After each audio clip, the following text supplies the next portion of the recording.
नमस्कार, जय शिवराय मित्रांनो स्वागत आहे तुमचं नवीन नवीन अपडेटमध्ये। मित्रांनो, आजचा व्हिडिओ खूप महत्त्वाचा असणार आहे। आपल्या अतिवृष्टी असतील, रब्बी अनुदान असेल, याचे पैसे किती आले आहेत, कोणत्या बँकेमध्ये जमा झाले आहेत, सविस्तर माहिती याच्याबद्दलची ते नेमकं कसं चेक करायचं या संदर्भात आपण आजच्या व्हिडिओच्या माध्यमातून माहिती घेणार आहोत। मित्रांनो, ही माहिती ज्या शेतकऱ्यांना पैसे जमा झालेले आहेत त्या शेतकऱ्यांसाठी देखील महत्त्वाची आहे आणि ज्या शेतकऱ्यांचे पैसे अद्यापपर्यंत जमा झालेले नाही त्यांच्यासाठी अतिशय महत्त्वाची असणार आहे।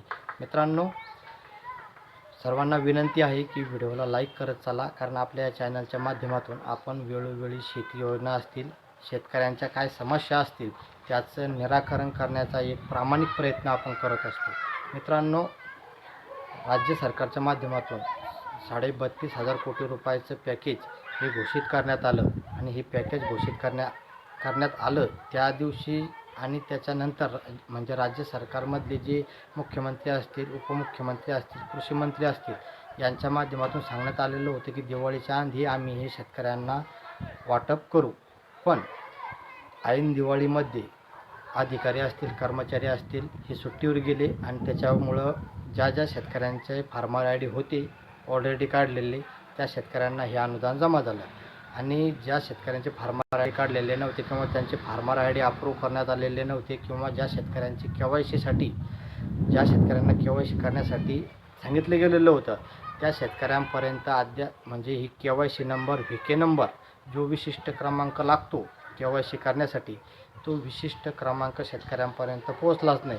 त्याच्यामुळं अद्यापपर्यंत शेतकऱ्यांना ही KYC करण्यासाठी या त्रुटी निर्माण झालेल्या होत्या। मित्रांनो, असं असताना त्याच्यानंतर आता जवळजवळ म्हणजे घोषणा करून आणि पैसे उपलब्ध होऊन 2 महिने झाले, तरीही आता स्थानिक स्वराज्य संस्थाच्या निवडणुका असल्यामुळं म्हणजे ज्या अधिकारी कर्मचारी आहेत हे त्या निवडणुकीमध्ये गुंतलेले आहेत।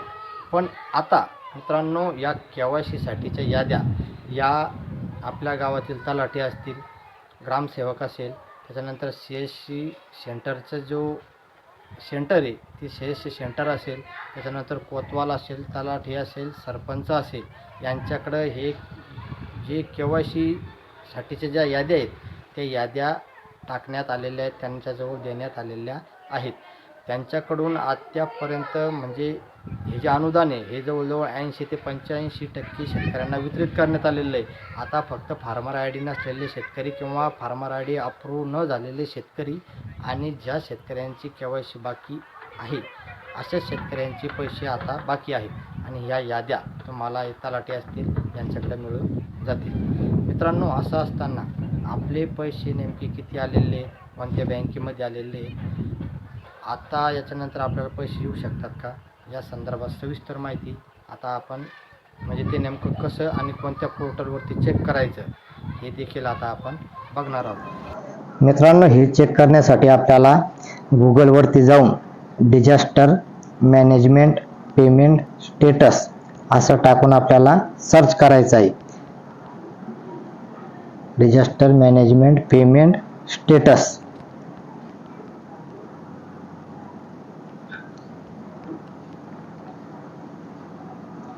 हे सर्च केल्याच्या नंतर म्हणजे ही डिझास्टर मॅनेजमेंट म्हणजेच आपत्ती विभागाची ऑफिशियल पेमेंट स्टेटस चेक करण्याची एक वेबसाईट आहे, MahaIT याच्या अंतर्गत। याच्यावरती आपण पहिल्या वेबसाईटवरती चेक युअर पेमेंट स्टेटसवरती क्लिक करायचं आहे। थोडं लोडिंग झाल्याच्या नंतर आपल्याला VK नंबर मागितले जाईल। Please enter your VK number. VK number म्हणजे विशिष्ट क्रमांक जो आपल्याला तलाठी असेल, ग्रामसेवक असेल ते म्हणजे ते याद्यामध्ये आपल्याला 1 नंबरला जो दिसतो तो विशिष्ट क्रमांक असतो, त्याचे म्हणजे तो आपण इथं कॉपी करून ठेवलेला आहे। तो पेस्ट केल्याच्या नंतर सबमिटवरती क्लिक करायचं आहे। सबमिटवरती क्लिक केल्याच्या नंतर शेतकऱ्याचा म्हणजे अकाउंट म्हणजे त्याचं अकाउंट नाव, त्याच्यानंतर अकाउंट नंबर, त्याच्यानंतर कोणत्या बँकेमध्ये पैसे आलेले आहेत, त्या बँकेचं नाव, किती तारखेला पैसे आलेले आहेत, त्याची तारीख, त्याच्यानंतर किती रक्कम आलेली आहे ती रक्कम आणि रिमार्कमध्ये तुम्हाला सक्सेस दिसेल, पेमेंट स्टेटस तुम्हाला सक्सेस दिसेल। मित्रांनो, त्याच्यानंतर आता समजा काही शेतकऱ्यांचे पैसे आलेले आहेत पण त्यांचा अकाउंट नंबर सुद्धा काही याच्यामध्ये दाखवत नाही। आता तसंच आता आपण एक डबल एक विके क्रमांक सबमिट करून बघू. हे बघा आता इथं पेमेंट सक्सेसफुल दाखवतोय, पण त्याचा डाटा मात्र अद्यापपर्यंत इथं अपलोड झालेला नाहीये. त्याच्यानंतर आणखीन एक विके क्रमांक आपण इथं चेक करून बघू. मित्रांनो आता सबमिट केल्याच्या नंतर इथं काय दाखवतंय, ई-KYC कम्प्लिटेड, म्हणजे यांची ई-KYC कम्प्लीट झालेली आहे, पण अद्यापपर्यंत पैसे जमा झालेले नाहीयेत.